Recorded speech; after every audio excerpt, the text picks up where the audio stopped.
ନୂଆ ଓ ବିଶ୍ୱ ଓଡ଼ିଆ ଭାଷା ସାହିତ୍ୟ ସମ୍ମିଳନୀ କାର୍ଯ୍ୟକ୍ରମ ଉଦ୍ଯାପନ।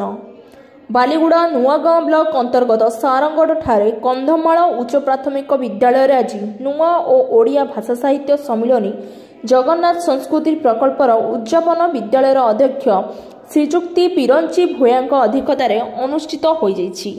ଏହି କାର୍ଯ୍ୟକ୍ରମରେ ସାରଙ୍ଗଡ଼ ସରପଞ୍ଚ ମୁଖ୍ୟ ଅତିଥି ଭାବେ ଯୋଗ ଦେଇଥିଲେ।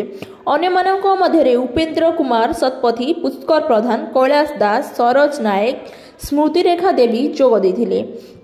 ରାଜ୍ୟ ସରକାରଙ୍କ ଯୁବ ଓଡ଼ିଶା ନବୀନ ଓଡ଼ିଶାର ଦ୍ୱିତୀୟ ପର୍ଯ୍ୟାୟ ତଥା ବିଶ୍ୱ ଓଡ଼ିଆ ଭାଷା ସମ୍ମିଳନୀ ଓ ଜଗନ୍ନାଥ ସଂସ୍କୃତି କାର୍ଯ୍ୟକ୍ରମ ମାଧ୍ୟମରେ ଓଡ଼ିଆ ଭାଷା ସାହିତ୍ୟ ଏବଂ ଜଗନ୍ନାଥ ସଂସ୍କୃତିକୁ ବଜାୟ ରଖିବା ସହ ବିଶ୍ୱ ଦରବାରରେ ପ୍ରତିଷ୍ଠିତ କରାଇବା ମୂଳ ଲକ୍ଷ୍ୟ।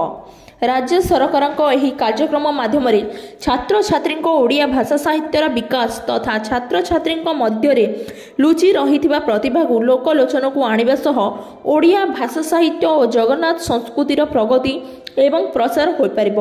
ଛାତ୍ରଛାତ୍ରୀଙ୍କ ଓଡ଼ିଆ ଭାଷା ସାହିତ୍ୟ ଓ ଜଗନ୍ନାଥ ସଂସ୍କୃତିର ବିକାଶ ନିମନ୍ତେ ଓଡ଼ିଆ ଭାଷାରେ ବିଭିନ୍ନ ପ୍ରତିଯୋଗିତାମାନ କରାଯାଇ କୃତୀ ଛାତ୍ରଛାତ୍ରୀଙ୍କୁ ପୁରସ୍କାର ପ୍ରଦାନ କରାଯାଇଥିଲା।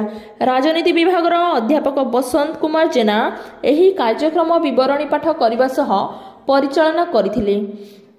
ବିଦ୍ୟାଳୟର ସମସ୍ତ ଅଧ୍ୟାପକ ଓ ଅଧ୍ୟାପିକା ସହଯୋଗୀ ମଧ୍ୟ କରିଥିଲେ। ବାଲିଗୁଡ଼ାରୁ ରାଜେନ୍ଦ୍ର ପାଢ଼ୀଙ୍କ ରିପୋର୍ଟ, ଯୁବଶକ୍ତି ନ୍ୟୁଜ୍ ଓଡ଼ିଶା।